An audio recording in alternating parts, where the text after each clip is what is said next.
It's Emily OFC Podfix. Flashpoint.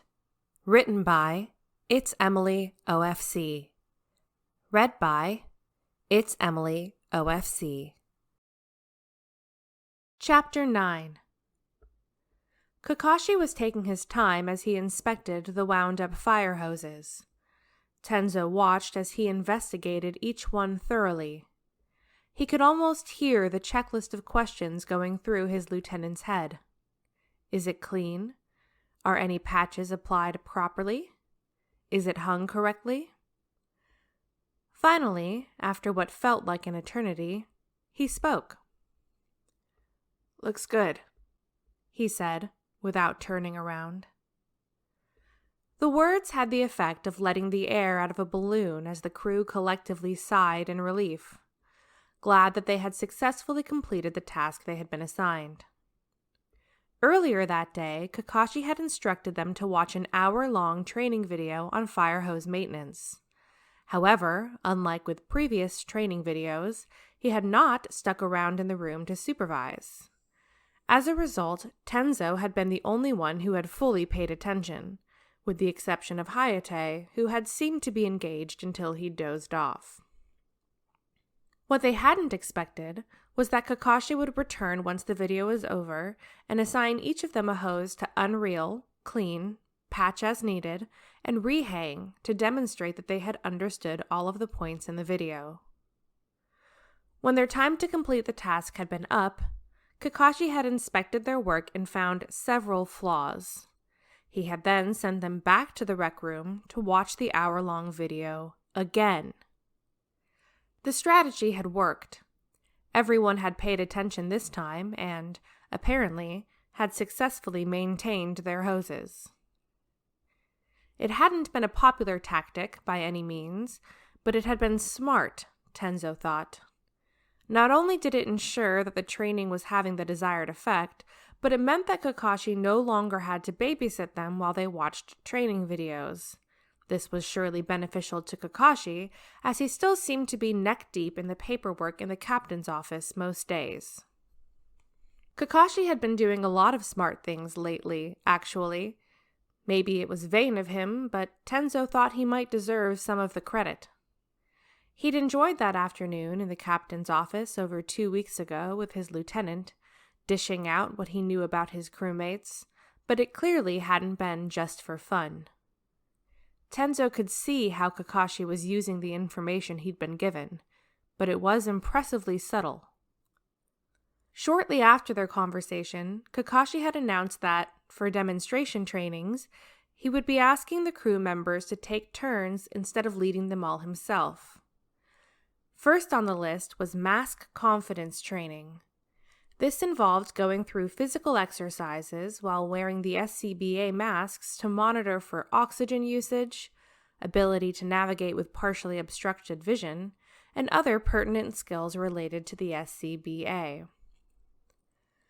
Kakashi had assigned Asuma to lead that training and had told the crew that it was because the engineer had the highest recorded score for the exercise based on the last time it had been logged, and he wanted Asuma to share his strategy and see if anyone could beat him.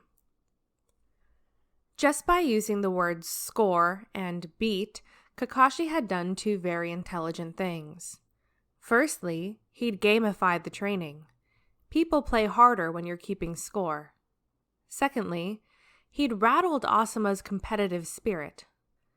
Asuma played foosball like it was the World Cup, and so of course he was immediately fired up about having won the last time.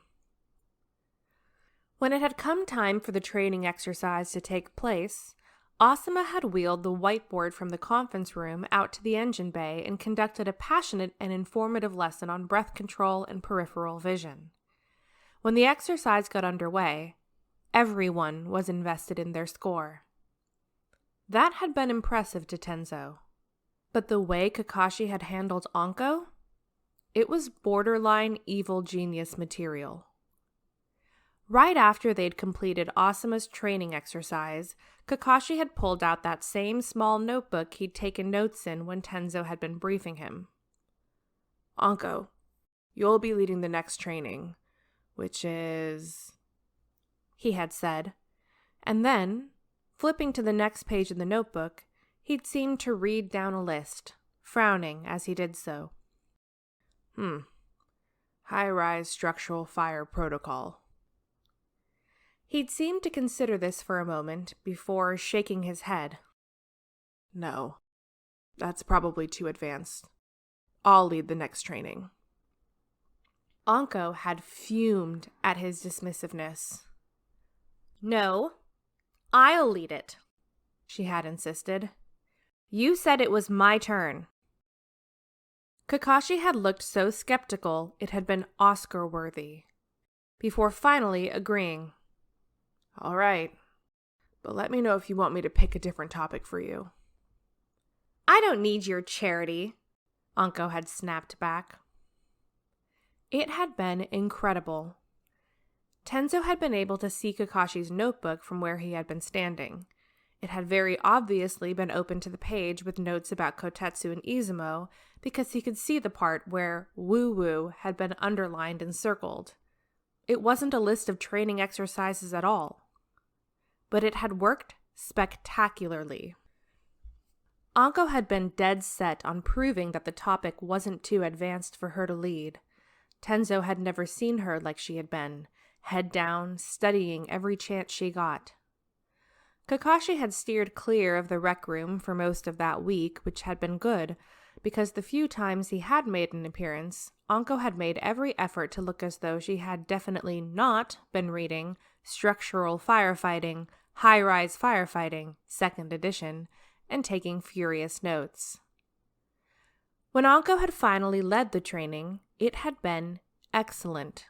She could have been giving a TED Talk for how intelligently and concisely she spoke on the topic. Tenzō had even learned quite a few things. With both Asuma and Anko reeled in, the rest of the crew had been fairly easy. Hayate was never much of a problem to begin with. He did what was needed if the expectation was there.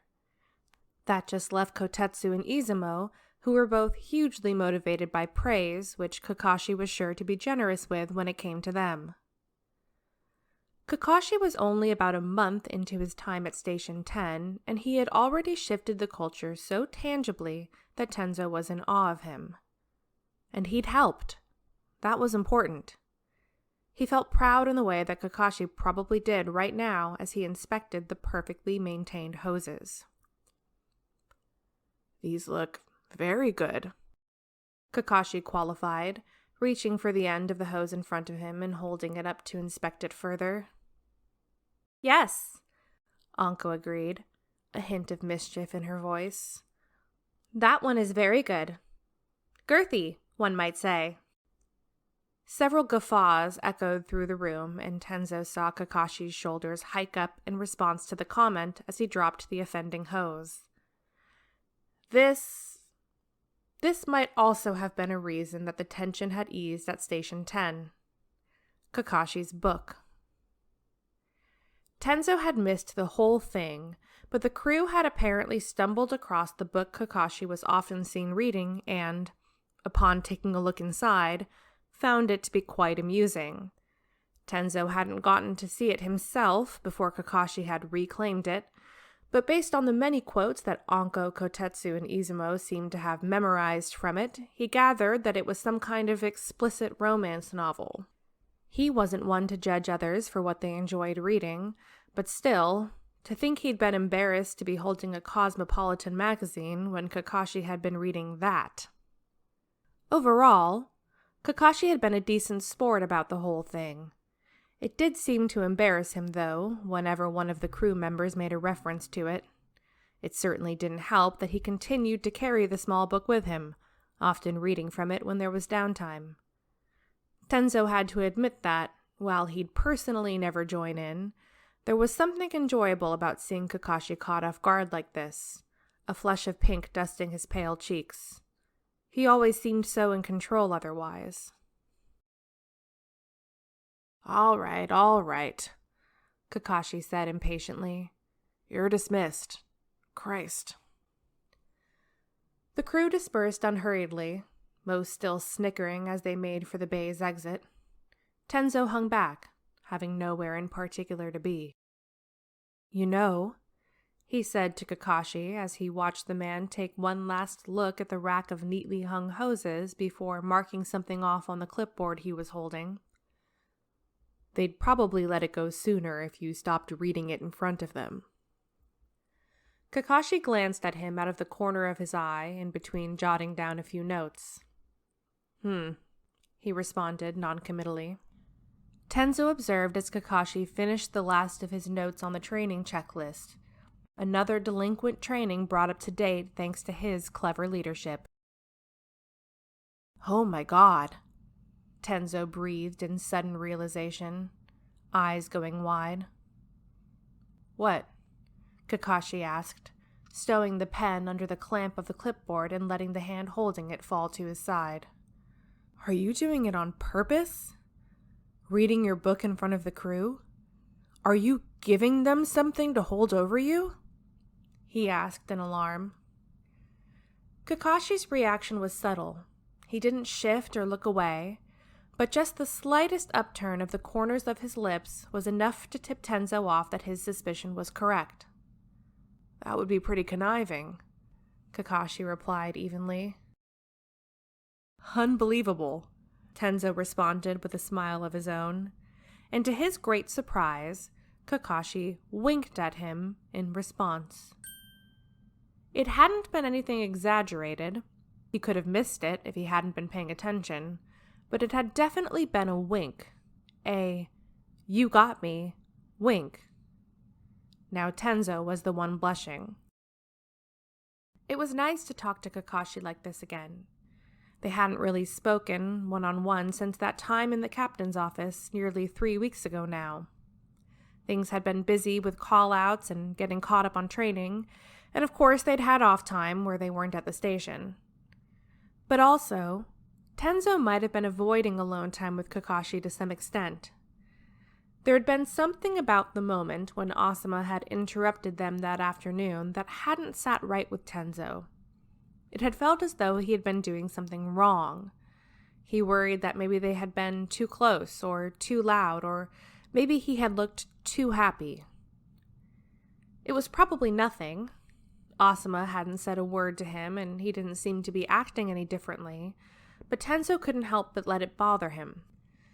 At this point, after having gotten to understand Kakashi a little bit better, and being able to see his more playful side and how it simmered under the surface of his professional demeanor, Tenzō couldn't deny, even to himself, that he was developing a bit of a crush on his lieutenant.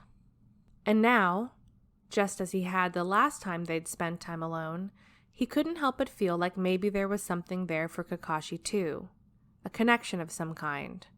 Maybe not something he could put into words, but surreptitious smiles and glimpses past the facade felt like they were adding up to a whole that was greater than the sum of its parts. Maybe. But Tenzō needed to tuck that away, needed to make sure that what he was feeling wasn't obvious to anyone but himself. It wasn't appropriate, for one thing, but for another, despite the fact that his crewmates seemed like open-minded people, he'd be damned if he was going to repeat history and put himself in the same position that had forced him to leave Denver. You would have thought that a place like Colorado would have been more accepting, but firefighting was an old occupation, and the culture was ingrained. It shifted at a glacial pace.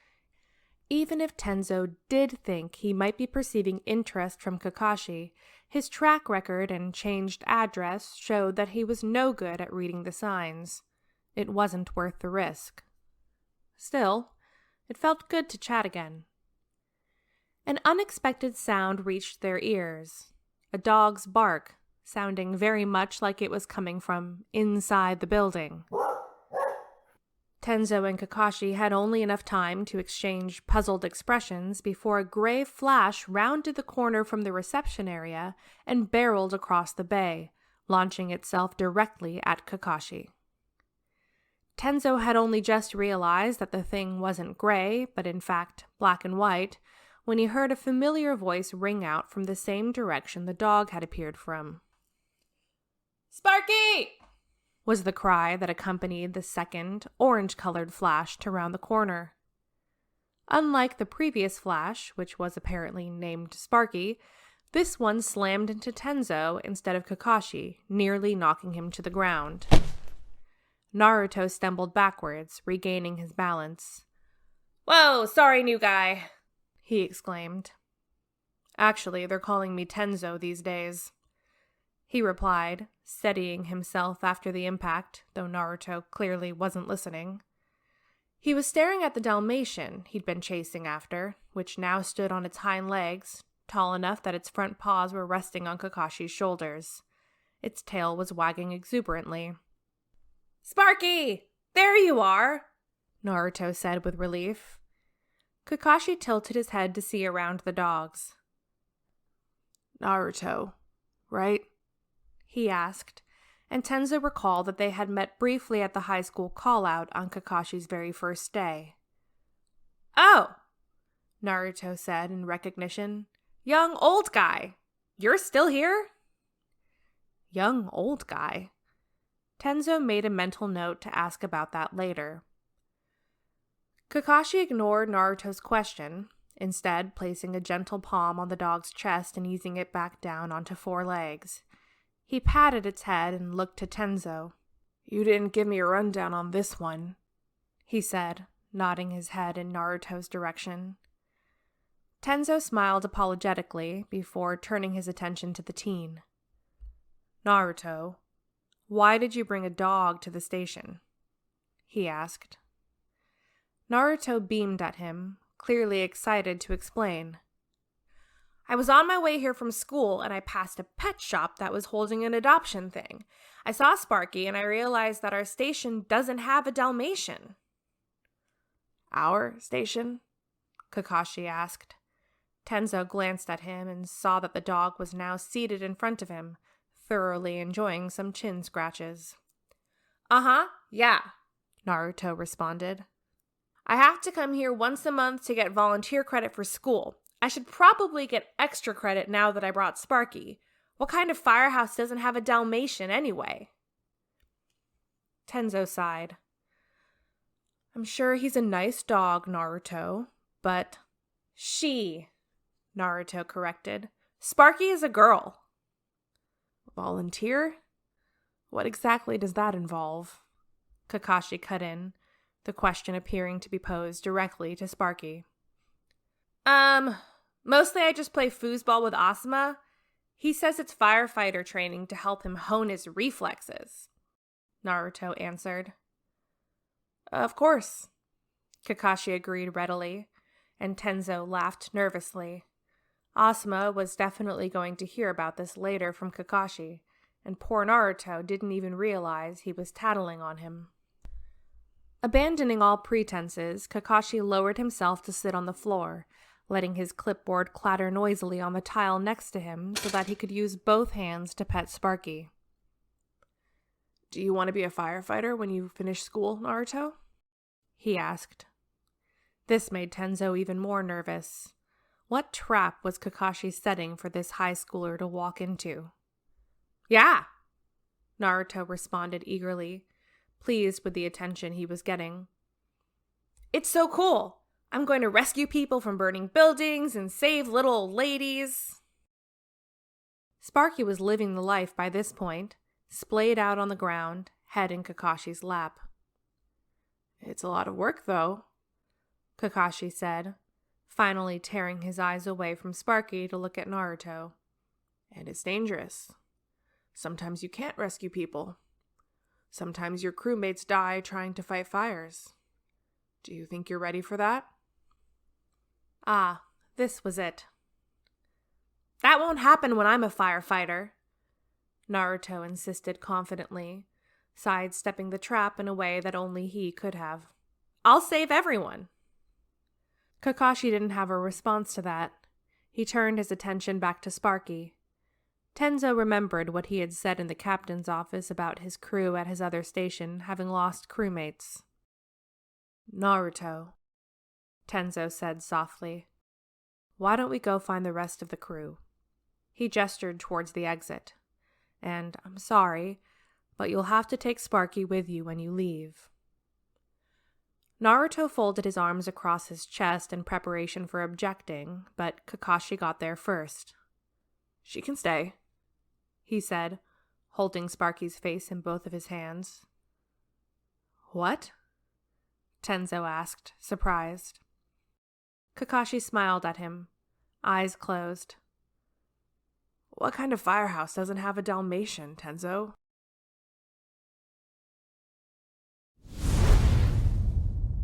Sparky noticed before the rest of them did that Kakashi had entered the rec room, her head lifting to watch him enter, tail thumping on the sofa.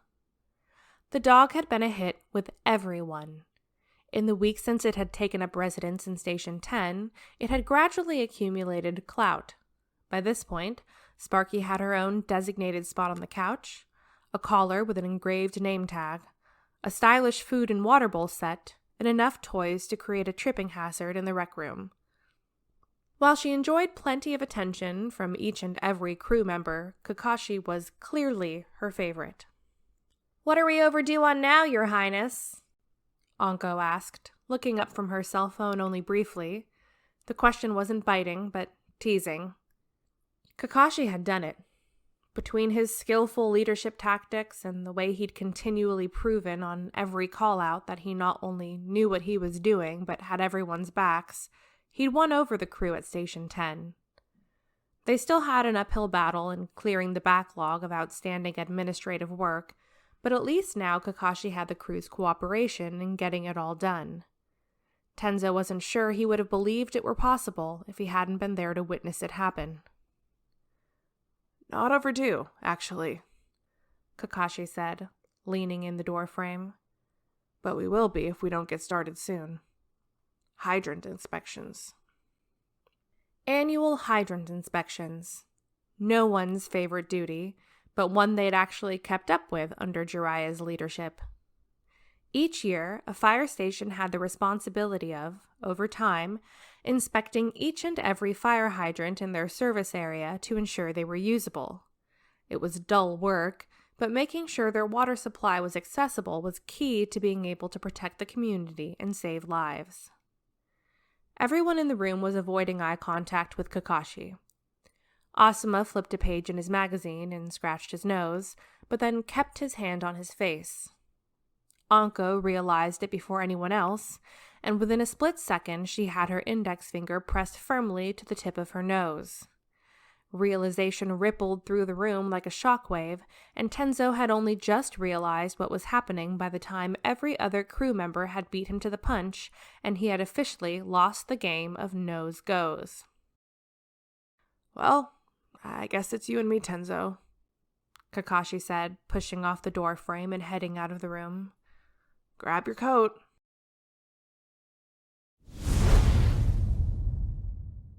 There was something about being in the station's pickup truck with Kakashi that was making Tenzō's palms sweaty. It was different from being with him in the captain's office or in the library.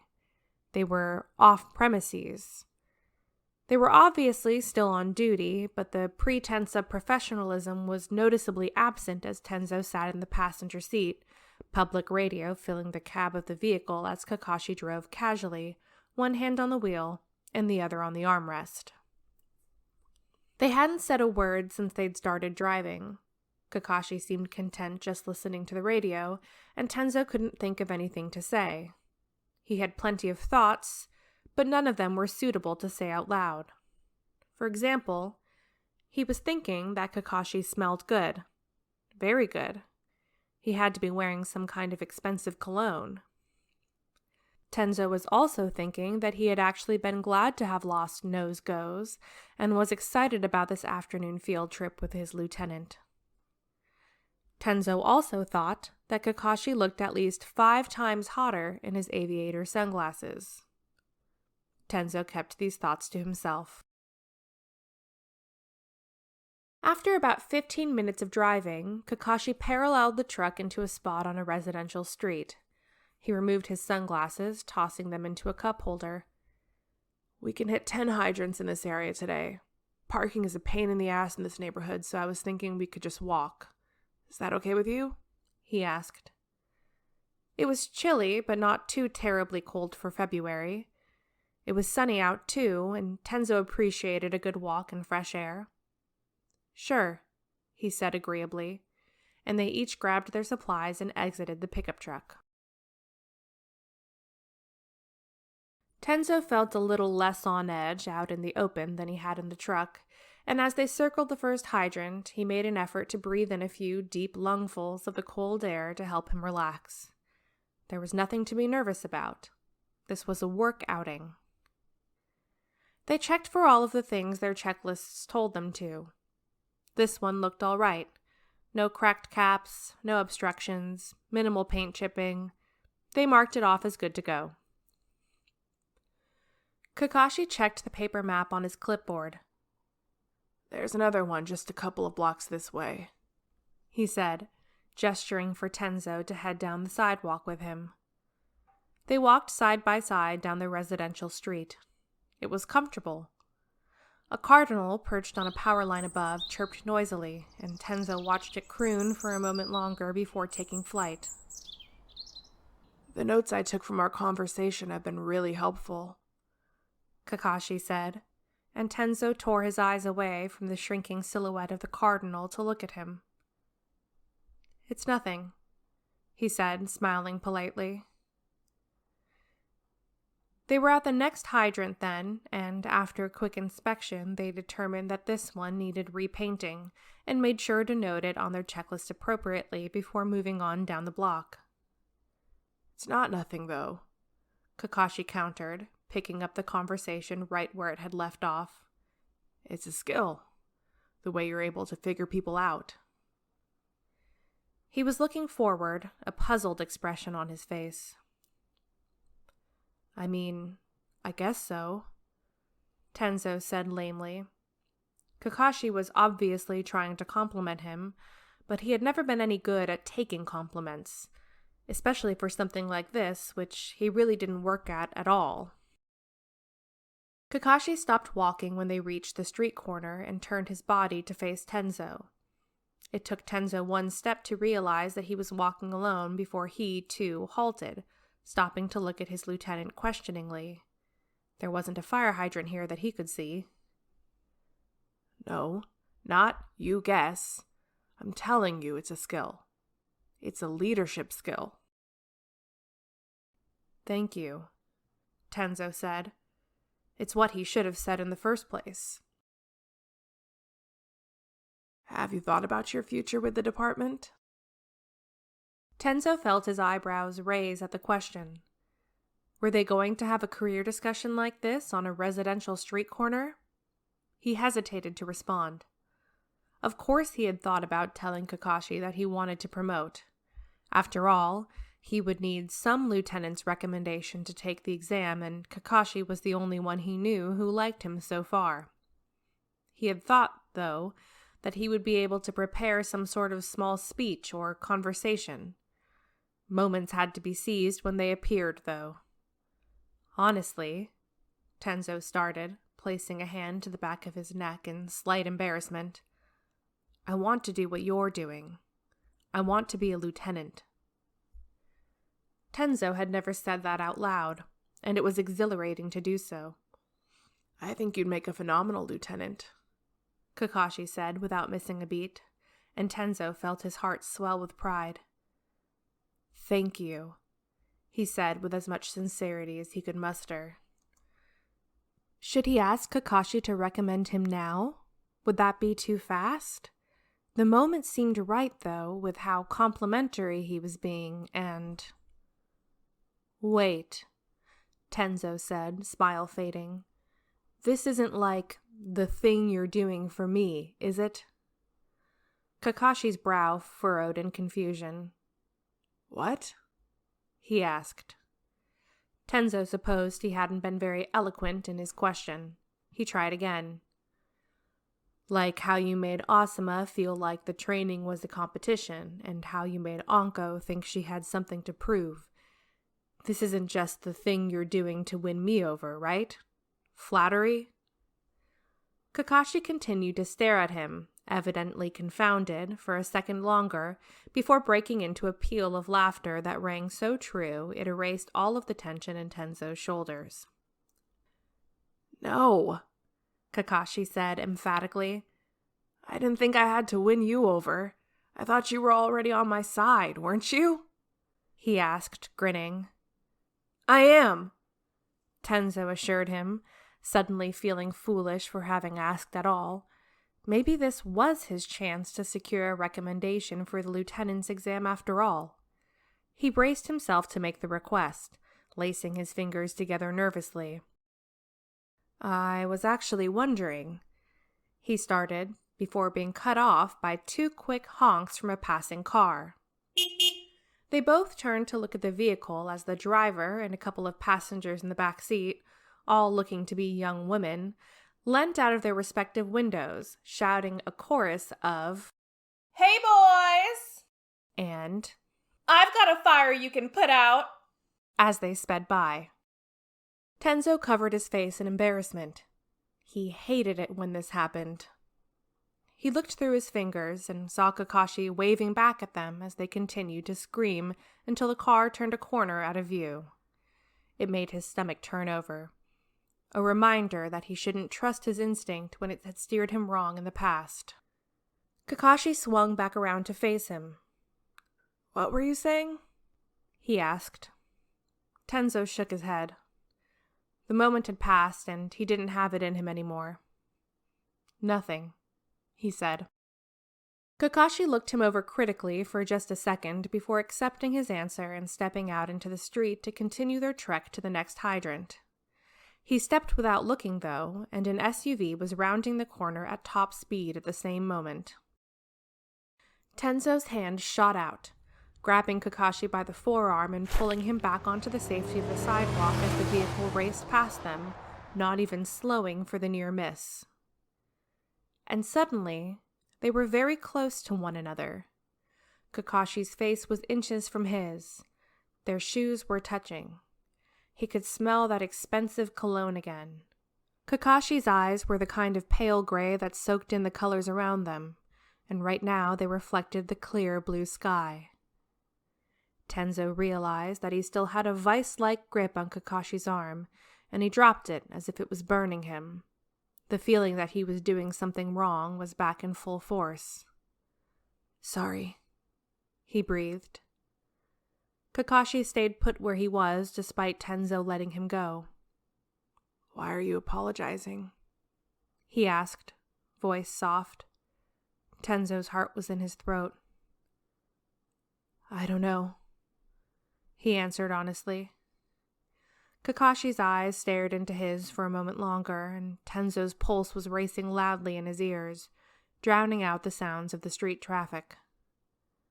Then the spell was broken, and Kakashi took a few steps back. Damn, he said. That was almost roadkill. Thanks for that. Tenzō nodded, not trusting his voice.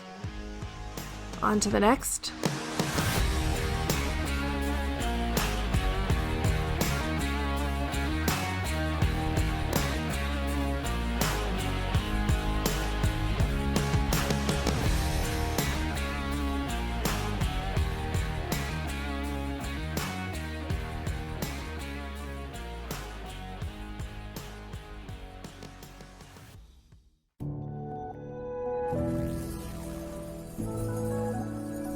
It's Emily OFC Podfic.